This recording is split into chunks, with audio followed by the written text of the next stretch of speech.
Hello guys, let me welcome you to the only channel that makes videos about a hotel filled with demons. Trust me, there is no other animated show releasing on a streaming platform consisting of two words, the letter of which is hotel, and features demons and morally questionable people. Basically, today we are talking about the new Netflix show, Haunted Hotel. Not to be confused with The Haunted Hotel, The Haunted Hotel, or The Haunted Hotel. Yeah, the show could have been probably named better. When the show came out about a month ago, I completely ignored it, since I figured it is probably just another one of those slop adult cartoons that appears once in a while, since from what I can tell, it was promoted almost exclusively on Facebook and Netflix itself, which I don't want to bash Facebook, since right now it is actually not that bad comparatively speaking, but I mean, if I see promos for the show only when I'm trying to respond to my aunt's Minion memes, don't expect my brain to store information about your show's existence on a very important shelf. But last week, I was sick and didn't have anything to do, so I decided that, since the Halloween is coming, and the scariest thing I've seen so far this year were the job application memes, I will give it a shot. And to my surprise,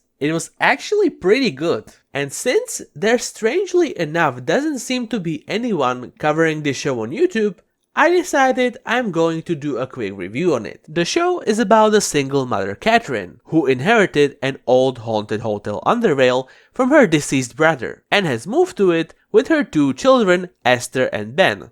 The hotel itself is the major plot point for most of the episodes, as it has many secrets and many ghosts that not so secretly haunt it. The show is very episodic, meaning that unlike other shows I covered on this channel, like Hazbin Hotel, episodes usually don't connect to each other that much and are mostly just stand-alone adventures. On the other hand, its episodes are nowhere close to being as disconnected as, for example, Simpsons, where you are borderline left wondering if every episode doesn't take place in a different canon. In later episodes, there are references to things that happened previously. For example, in the first episode, one of the characters starts a relationship with the ghost of a girl, which continues for at least the rest of this one season. And some plot points even directly build up on the idea of them dating. In a lot of episodic shows, the humor is usually based on stable characters with defining traits, and this show is no different. But aside of the characters,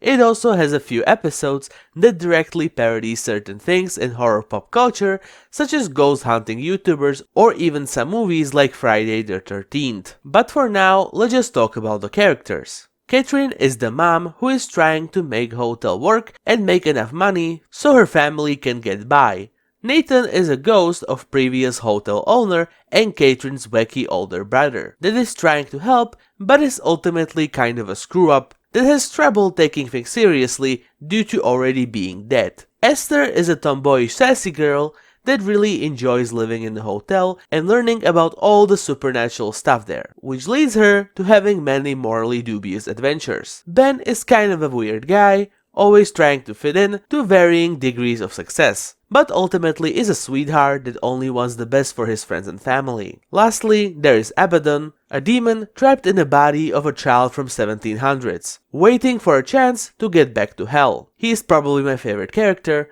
as the combination of a mortal entity being confined to a body and mind of a child is just a comedic opportunity waiting to happen.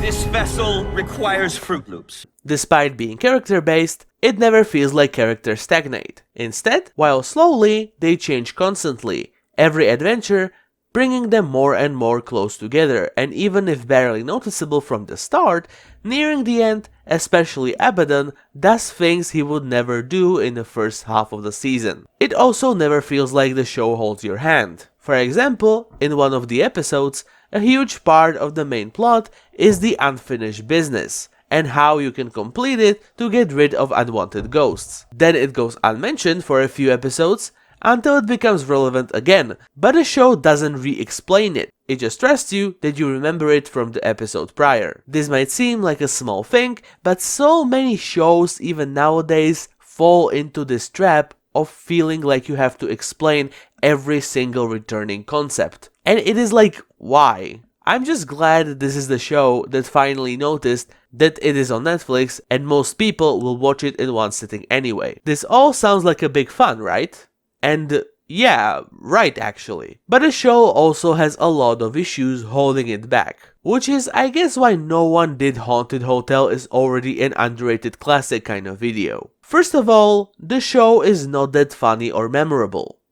It kind of suffers from being funny enough and interesting enough, but it is never like super funny or super interesting. Always just enough. It has good jokes, but at least to me, they are not laugh out loud funny. They are more of a, oh, that was a cute joke. So while my brain registers that it is funny, most of the jokes will just barely not get a chuckle out of me.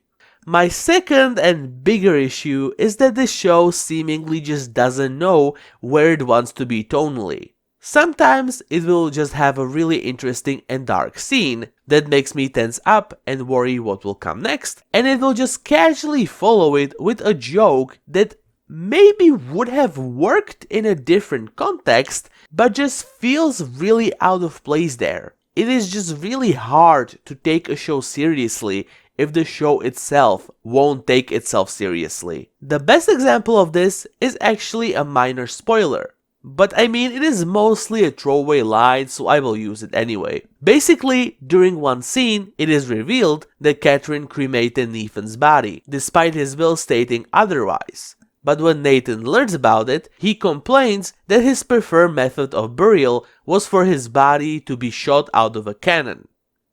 Which, like, I'm sorry, but like, this could have been a huge character moment for both of them, and you decided to ruin it with a lame joke. I'm also pretty sure that his cremation is not even mentioned again, so really, why did you do this? But except for these issues, this show is actually surprisingly good. Especially the last 2 episodes are in my opinion really worth the watch. So if you also want to get into a bit of a spooky mood before Halloween, I do recommend to give Haunted Hotel a watch. For the rest of you, I am giving it a score of 8 out of 10, and I really hope it will someday get season 2, since I feel like characters still have room to grow and writers still have things to explore. But before I say goodbye, I wanted to thank you for your support on my last video of ranking Hazbin Hotel episodes. It made my channel go from 17 to 27 subscribers, which to a lot of you might seem small, but it made me really happy and motivated me to make more ranking videos. Coming soon, by the way. So if you like my channel, don't forget to subscribe, like, and write something nice in the comments. Bye!